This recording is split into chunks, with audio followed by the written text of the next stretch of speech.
Hello বন্ধুরা, good morning. আমি সঙ্গীতা। আমার নতুন আরও একটি ব্লগে তোমাদেরকে অনেক অনেক ওয়েলকাম আর ভালোবাসা।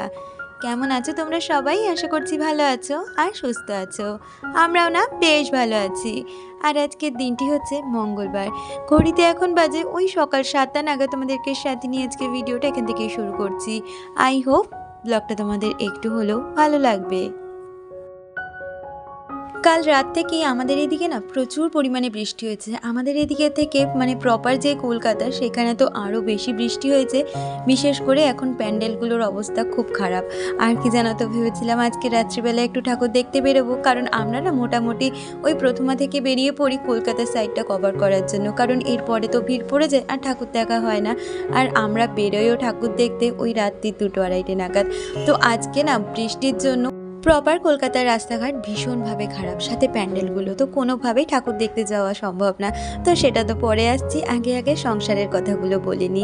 দেখো, সকালবেলা উঠেছিলাম, দুষ্টু আজকে উঠেছিল, কিন্তু কি জানো তো, এত বাইরে বৃষ্টি পড়ছিল যার জন্য ও রেডি হয়েও আজকে স্কুলে যেতে পারিনি। ও তারপরে পড়তে বসে পড়েছে, আর আমার বাকি কাজগুলো তো সারতে হবে। তার মধ্যে আজকে দুষ্টুর স্কুলে রয়েছে পিটিএম, তো আমাকে সেখানেও অ্যাটেন্ড করতে হবে। সেই জন্য উঠে সকালবেলা তাড়াতাড়ি সমস্ত কাজগুলো গুছিয়ে নিচ্ছি। আর এদিকে দেখো, আমি কিন্তু পুজো দিয়ে নিচ্ছি। আর স্নানের সময় 2টো নাইটি কেচে দিয়েছিলাম, যেটা আমি রেগুলার ইউজে পরি। সেগুলো না জমিয়ে রাখতে খুব বিরক্তি লাগে। আকাশে যদিও বা প্রচুর মেঘ, তবুও ভাবলাম হাওয়াতে যতটা টেনে যায় ততটাই ভালো। তো ওইদিকে জামা কাপড়টা মেলে পুজোটা সেরে নিয়েছি। আর এদিকে কিন্তু আমাদের দুজনের জন্য চা আর দুজনের জন্য হরলিক্সও নিয়ে নিচ্ছি। আমাকে ঝিলি ব্যানার্জি কমেন্ট করেছে, সে লিখেছে রান্নাগুলো দারুণ হয়েছে আর তোমাকে খুব মিষ্টি লাগছে। কচুরি দেখার অপেক্ষায় রইলাম। ভালো থেকো সবাই। নিশ্চয়ই চেষ্টা করব পুজোর মধ্যে একদিন কচুরি করার আর সেই ভিডিও তোমাদের সাথে শেয়ার করার। আর চাইবো এইভাবেই তোমরা আমার পাশে থাকো। আর দেখতে পেয়েছিলে তো, ওই যে তোজোকে দিতে যাচ্ছিলাম, ওকে গাড়িতে তুলতে যাই বাজার অবধি, তো সেখান থেকে ওকে গাড়িতে তুলে দিয়ে দুষ্টুর স্কুলে যেতে হয়েছিল। আর ওদের স্কুলটা যেহেতু মর্নিং, তাই ওদের পিটিএমের টাইমটাও কিন্তু মর্নিংয়েই হয়। ওই 8টা থেকে ছিল মিটিং। তো সেখানে অ্যাটেন্ড করে আসার পথে আমি আর হাজব্যান্ড বাজার করে নিয়ে এবার সোজা চলে এসেছি। আর বাড়ি ফিরতে ফিরতে বেশ খানিক দেরি হয়ে গেছিলো, সেই জন্য এসেই না আগে আমি ভাতটা চাপিয়ে দিয়েছি। আর তারপরে ওইদিকে দুষ্টুর জন্য একটু ম্যাগি অমলেট বা ম্যাগি পিৎজা, আমাদের বাড়িতে সবাই এটাকে ম্যাগি অমলেট বা ম্যাগি পিৎজা বলেই সম্বোধন করে। আর খেতেও কিন্তু ভীষণ টেস্টি হয়, দুষ্টুও না ভীষণ পছন্দ করে এই খাবারটা।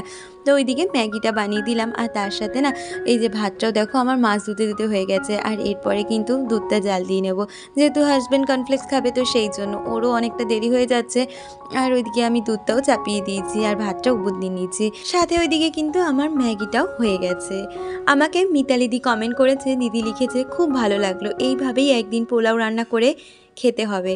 তোমাকে খুব ভালো লেগেছে আর খুব ভালো থেকো, ভালোবাসা নিও। থ্যাংক ইউ সো মাচ দিদি। নিশ্চয়ই ট্রাই করো এইভাবে একদিন পোলাও, অন্তত পুজোর মধ্যে তো ট্রাই করোই, আমি তোমাদের বলতে চাই। আমিও জানো তো পুজোর মধ্যে আর একদিন বানাবো। আসলে আমার ননদ তো ভেজিটেরিয়ান, তো ওদের একদিন ইনভাইট করেছি, অন্তত অষ্টমীর দিন তারা আসবে এখানে, সবাই মিলে খাওয়া দাওয়া করবো। তো সেই দিনকে ভাবছি এরকম নিরামিষভাবে পোলাওটা বানাবো, তার সাথে নিরামিষ কোনো পনিরের আইটেম বানাবো। আগের বারে জানো তো পনির দিয়ে একটা নতুন আইটেম তৈরি করেছিলাম, পনির পাতুরি। তখন যেহেতু ভিডিওটা করতাম না, আর তার জন্য তোমাদের সাথে সেই আইটেমটা শেয়ার করাও হয়নি। আর ওইদিকে কথা বলতে বলতে আমি ওইদিকে মাছ ভাজাটা বসিয়ে দিয়েছি, সাথে এদিকে চিংড়ি মাছটাও ভেজে নিচ্ছি। আজকে না চিংড়ি মাছ দিয়ে কোনো রকমের শাক রান্না করব না। আজকে কি করব বলো তো, ওই যে কালকে না হাজব্যান্ড একটু লাল শাক এনেছিল, তো লাল শাকের ডাঁটাগুলো বেশ মোটা মোটা ছিল, তাই আমার হাজব্যান্ড না ওই শাকের ডাঁটাগুলো রেখেছিল। এইরকম চচ্চড়ি খেতে আমরা ভীষণ পছন্দ করি, ওই ডাঁটাটা দিয়ে। আর তার সাথে কুমড়ো, বেগুন, যদি একটু মূলো দেওয়া যেত ভালো হতো, তবে মূলো আর আনা হয়নি। তো এরকমভাবে একটা পাঁচমিশালি তরকারি করে দেবো, সাথে চিংড়ি মাছ। আর আমার জানো তো কী ভুল হয়েছে, আমি না ওই পেঁয়াজটা ভেজে দিতে ভুলে গেছি। তারপরে মনে পড়েছে পেঁয়াজটা তো আর দেওয়া হলো না, তাই পেঁয়াজটা এর সাথে দিয়ে তারপরে আবার একসাথে রান্নাটা সেরে নিয়েছিলাম। এর মধ্যে একটু পেঁয়াজ আর রসুন ফোড়ন দিলে খেতে কিন্তু ভীষণ সুন্দর লাগে। আমাকে টুম্পাদি কমেন্ট করেছে, সে লিখেছে ব্লগটা দারুণ লাগলো, হেয়ার কাট করে তোমাকে সুন্দর লাগছে। থ্যাংক ইউ সো মাচ, এইভাবে পাশে থেকো।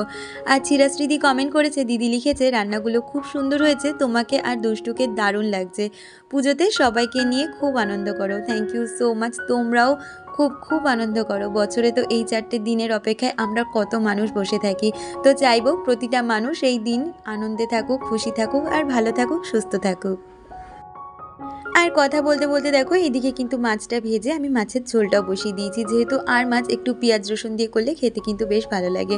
আর ওইদিকে মশলাটা কষাতে কষাতে ভাবছি সময় নষ্ট করব না, কারণ সকালে তো এই কাজগুলো কিছুই করা হয়নি, তাই এই ঘরটা এখন পরিষ্কার করে নিচ্ছি। ওইদিকে রান্নাটার সাথে সাথে এদিকে ঘরটাও পরিষ্কার করে নিলে কিন্তু আমার অনেকটা কাজই এগিয়ে যায়। সকালবেলা দুষ্টু কিন্তু আমাদের ঘরটা পরিষ্কার করে নিয়েছিল, কারণ ওই যে বলি না তোজো বেরোনোর আগে আমি হাতে একটুও সময় পাই না, যার জন্য আমার ঘরটা কিন্তু ওইভাবেই বাসি বিছানায় ছিল। তাই দুষ্টুকে বললাম তুই একটু গুছিয়ে রাখিস মা, এসে আমি নয় পরে আবার যা যা কাজ আছে সেগুলো করে নেব। তো ওই ঘরটা ও পরিষ্কার করে পড়তে বসেছিল আর এই ঘরটা পড়েই ছিল, তাই এখন দেখো রান্নার সাথে সাথে আমি এই ঘরটাকেও গুছিয়ে নিচ্ছি। আমাকে রিয়া কমেন্ট করেছিলে, রিয়া লিখেছিলে দক্ষিণেশ্বরের কোন পার্লারে গিয়েছিলে গো? ওখানে আমার বাপের বাড়ি। অ্যাকচুয়ালি ওর পার্লারটা না আমি নামটা ঠিক বলতে পারবো না, আমার খুব একটা খেয়ালও নেই, তবে ও খুব ভালো সার্ভিস দেয় আর আমি বিগত 3 বছর ধরে ওর সার্ভিসই নিচ্ছি। কিন্তু কি বলতো, এবার ভাবছি একটু চেঞ্জ করব পরের বছরে, কারণ আমাদের যাতায়াতে না অনেকটাই অসুবিধে হয়ে যায়। এর আগের বারে আমি যখন স্পুনিং করিয়েছিলাম আমি বাড়িতে ফিরেছিলাম রাত্রির প্রায় 12:30 নাগাদ, আর অত দূর থেকে আমার বাড়িতে আসতে অনেকটাই প্রবলেম হয়ে গেছিলো। তারপরে তো আমার ননদ গাড়ি পাঠিয়েছিল, তার গাড়িতে করে আমাকে ফিরে আসতে হয়েছিল। আর ওইদিকে কথা বলতে বলতে যেমনটা দেখতেই পাচ্ছ আমি কিন্তু ওইদিকে একবার করে রান্নাঘরে যাচ্ছি, মাছের ঝোলটা বসিয়ে দিয়ে এসেছি, আর তারপরে কিন্তু এদিকে যেই জামা কাপড়গুলো পরেছিল সেগুলো গুছিয়ে নিচ্ছি। আসলে কি বলতো, হাজব্যান্ড বেরিয়ে যাওয়ার মানে কিন্তু আমার ঘরটা অনেকটাই হালকা হয়ে যাওয়া, যদিও বা দুষ্টু রয়েছে ওর সাথে গল্প করতে করতে এই কাজগুলো সেরে নিচ্ছি। আর হাজব্যান্ড বেরিয়ে যাওয়ার পরে কিন্তু এই কাজগুলো করতে আমার অনেকটাই সুবিধে হয়, আর না হলে ও যখন বাজারে থাকে তখন এই কাজগুলো করি, তোমরা তো দেখতেই পাও। আমাকে সুমিত্রা ব্যানার্জি কমেন্ট করেছিল, দিদি লিখেছিল দুষ্টু তোমার কে হয়? দুষ্টু আমার মেয়েই হয় বলতে পারো। তো যাই হোক, কথা বলতে বলতে এদিকে জামা কাপড়গুলো ভাঁজ করে নিচ্ছি। আসলে কয়েকদিন ধরেই বিকালবেলা করে না আর জামা কাপড় ভাঁজ করা হচ্ছে না, এখন তো প্রতিদিন বিকালবেলা বাইরে বেরোতে হচ্ছে একটু একটু করে, যেহেতু পুজো এগিয়েই আসছে। আর পুজো আসা না অবধি কিন্তু আমাদের কেনাকাটির কোনো খামতিই থাকে না, সমস্ত কেনাকাটির জন্য কিন্তু আমাদের টুকিটাকির জন্যও প্রতিদিন বেরোতে হয়। আর সকালের দিক করে এইরকম রোদ বৃষ্টির জন্য না আর বেরোনো হয় না, বিকালের দিক করে হাজব্যান্ড থাকে ওর গাড়িতেই আমরা সবাই মিলে চলে যাই, সেই জন্য বিকালের দিকটা আর সেরকমভাবে কোনো ভিডিও শ্যুট করতে পারি না, আর সাথে কিন্তু সেরকম কোনো কাজবাজও করে উঠতে পারি না। তো যার জন্য অনেকগুলো জামা কাপড়ই জমে গেছিলো, সেগুলোকেই এখন ভাঁজ করে নিচ্ছি। আর আমার কাছে কোনো এক দিদি কমেন্ট করেছিলে যে আমার শপিংয়ের ব্লগ দেখতে চেয়েছিলে, আমি খুব শিগগিরই শপিংয়ের ব্লগ নিয়ে তোমাদের সামনে আসছি। আর তোমাদের কাছে আমার একটা প্রশ্ন ছিল, যদি আজকের ভিডিওটা তোমরা দেখতে পাও আমার প্রশ্নের উত্তরটা তোমরা অবশ্যই কমেন্ট করে জানিও। আসলে ভাবছি তো পুজো তো চলেই এলো, এখন তো সবাই মোটামুটি ঠাকুর দেখতে খাওয়া দাওয়া ঘোরাফেরা করতে ব্যস্তই থাকবে, তাই তোমরা কি আমার প্রতিদিনের রেগুলার ব্লগ দেখতে পারবে? যদি তোমরা হ্যাঁ বলো, আমি চেষ্টা করব প্রতিদিন আমি যেইভাবে পুজো কাটাচ্ছি বা যেইভাবে সংসারে সমস্ত কাজ সামলে পুজো দেখছি ঠাকুর দেখছি সেগুলো তোমাদের সাথে শেয়ার করার। আর তোমরা যদি বলো না, তাহলে চেষ্টা করবো সারাদিনের কাজটা একটা মিনি ব্লগের মাধ্যমে, মানে শর্ট ভিডিওর মাধ্যমে তোমাদের সাথে শেয়ার করার। তোমাদের কমেন্টের অপেক্ষায় থাকবো, তোমরা কোনটা দেখতে চাইছো অন্তত এই পুজোর কটা দিন, তারপরে আবার রেগুলার যেরকম ব্লগ দিই সেরকম ব্লগে আবার ফিরে আসবো। তো যাই হোক, কথা বলতে বলতে দেখো এদিকে কিন্তু আমার তরকারিটা হয়ে গেছে, মানে ওই যে পাঁচমিশালি তরকারিটা বানিয়েছিলাম সেটা কিন্তু হয়ে গেছে, আর ওটা হতে হতে না অনেকগুলো বাসনই জমে গেছিলো, আর তার সাথে না এখনও মাছের ঝোলটা হচ্ছে, তাই ভাবলাম ফালতু সময় নষ্ট না করে ঘরের কাজটা তো হয়েই গেছে, তাই রান্নাঘরে যেটুখানি কাজ বাকি আছে সেই কাজটা সেরে নেব, তারপরে আমার ঘরটা একটু পরিষ্কার করে নেব। তাহলে চলো প্রতিদিনের মতন আমার আজকে সুন্দর কয়েকজন বন্ধুদের নাম নেওয়া যাক। Mansi home delivery, Tumpa Das, Chirashree Mukherjee beauty's makeover lifestyle, Puja blog channel, Jhili Banerjee, Suparna Pal, Mitali Chowdhury, real blogger AP, Shukla Purnima, Pinakesh Karmakar, fusion of Tumpa, Puja blog channel, Riya Mondal, Gopinath, Sumitra Banerjee. তোমাদের সকলকে অনেক ধন্যবাদ আর অনেক ভালোবাসা প্রতিদিন আমাকে এত সুন্দর সুন্দর কমেন্ট করার জন্য। এইভাবেই তোমরা আমার পাশে সবসময় থেকো। আর দেখো কথা বলতে বলতে আমার কিন্তু রান্নাঘরে যে বাসনগুলো ছিল সেগুলো মাজা হয়ে গেছে, আর ওই ঝোলটা হতে হতে রান্নাঘরটাকেও ভালো করে পরিষ্কার করে নেব, তাতে ঝোলটাও আমার রান্না হয়ে যাবে আর সাথে রান্নাঘরটাও পরিষ্কার হয়ে যাবে। এইভাবেই না একটু যদি বুদ্ধি করে সমস্ত কাজ করা যায় সংসারে, তাহলে কিন্তু কাজের মধ্যেও অনেকটা সময় নিজেদের জন্য বাঁচানো যায়। আর সারা বছরই কিন্তু আমি চেষ্টা করি সংসারে থেকেও নিজেকে একটু সময় দেওয়ার, কারণ আমি যদি নিজেকে একটু সময় না দিতে পারি, আমি যদি নিজে ভালো না থাকি, তাহলে আমি সংসারটাকে ভালো রাখবই বা কীভাবে। তাই সব কিছুর মধ্যে কিন্তু নিজের খেয়াল রাখার বিশেষ প্রয়োজন। আর পুজোর মধ্যে বলতে পারো এখন একটু এক্সট্রা করে সমস্ত কেয়ার করতে হচ্ছে, তারও সময় লাগছে। তাছাড়া কিন্তু নিজে ওই অনেকটা ফাঁকা সময় পেলে কি বলো তো, একটু টিভি দেখতে ভালো লাগে, তারপরে একটু কটা ওয়েব সিরিজ আছে সেগুলো দেখি। এছাড়াও কিন্তু ওই এডিটিংয়ের কাজ, ভয়েস ওভারের কাজ, অনেকগুলো কাজই এক্সট্রা সময় আমি করে থাকি। তার জন্য চেষ্টা করি সংসারের কাজগুলো যত তাড়াতাড়ি গুছিয়ে নেওয়ার। আর আমার এখন এমন একটা অভ্যেস হয়ে গেছে, সকাল থেকে যেহেতু কাজগুলো শুরু করি আর পরপর করতে করতে মোটামুটি আমার 12টার মধ্যে কিন্তু সমস্ত কাজ কমপ্লিট হয়ে যায়। আর তারপরে যেই সময়টুকু পাই সেটা কিন্তু আমার এডিটিংয়ের সময়, তাছাড়া ভিডিওর কাজ করি। এছাড়াও ওই যে বললাম নিজেকে অনেকটা পরিমাণে সময় দিয়ে দিই। আর আজকে যেহেতু সকালবেলা এই সমস্ত কাজ করতে পারিনি, আজকে ভাবছি একটু চাদরটা চেঞ্জ করব, তাই এখনই রান্নাঘরের কাজ সেরে এসে এখন এই ঘরটাকেও ভালো করে পরিষ্কার করে নিচ্ছি। এই যে বিছানা চাদরটা চেঞ্জ করব, সাথে এই ঘরে যা যা ফার্নিচার আছে ওগুলো একটু হালকা হাতে ডাস্টিং করে নেব। ঘরের ফার্নিচারের ডাস্টিংয়ের কাজ কিন্তু আমি সপ্তাহে 2 দিন তো করেই থাকি, কিন্তু কি বলতো সবসময় সেটা আর ভিডিও করা হয় না।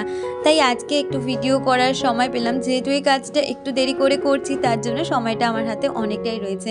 না হলে কোনো সময় কি বলতো, ঘরটা যখনই বিছানা তুলি তার সাথে হালকা হাতে ভালো করে ডাস্টিং করে নিই, তারপরে রান্নাঘরে চলে যাই।